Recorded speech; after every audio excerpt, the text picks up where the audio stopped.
आप जनाब मोहतरमा मरियम नवाज साहिबा अस्सलाम वालेकुम। मैं तहसील मेलसी ज़िला बिहाड़ी तहसील मेलसी के आखिरी गांव यानी कि बस्ती रहीम कली से आपसे मुखातिब हूँ। मैं इस वक्त जिस जगह खड़ा हुआ हूँ ये हमारी बस्ती का दरमियानी हिस्सा है जहाँ पे पूरे गांव का पानी यहाँ आके इकट्ठा होता है। इस गंदे पानी का जो ताल्लुक़ है, जो राब्ता है, वो ज़मीनी पानी के साथ मिल चुका है, जिसकी वजह से बहुत सी बीमारियां फैली हुई हैं।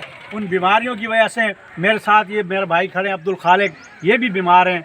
ये हमारे भाई जुल्फ़कार हैं, इनको भी बीमारी हुई है इसी पानी की वजह से। इन्होंने टेस्ट करवाया है, टेस्ट के अंदर ये आया कि आपका पानी सही नहीं है।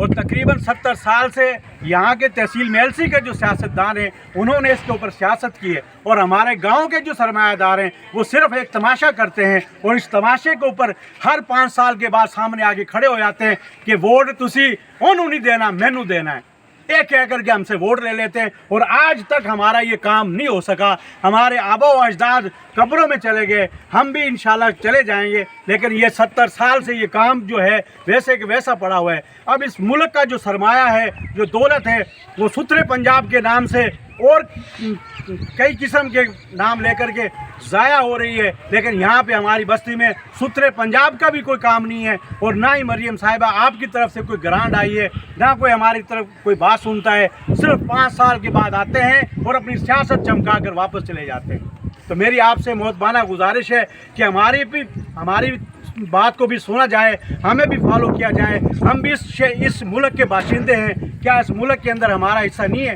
क्या हम यहाँ रहते नहीं हैं? तो मेरी गुजारिश है आपसे कि हमारी इस बात को इग्नोर ना किया जाए, इस पे तवज्जो दी जाए। आपसे पूरी उम्मीद है इंशाल्लाह आप हमारी इस बात को सुनेंगी।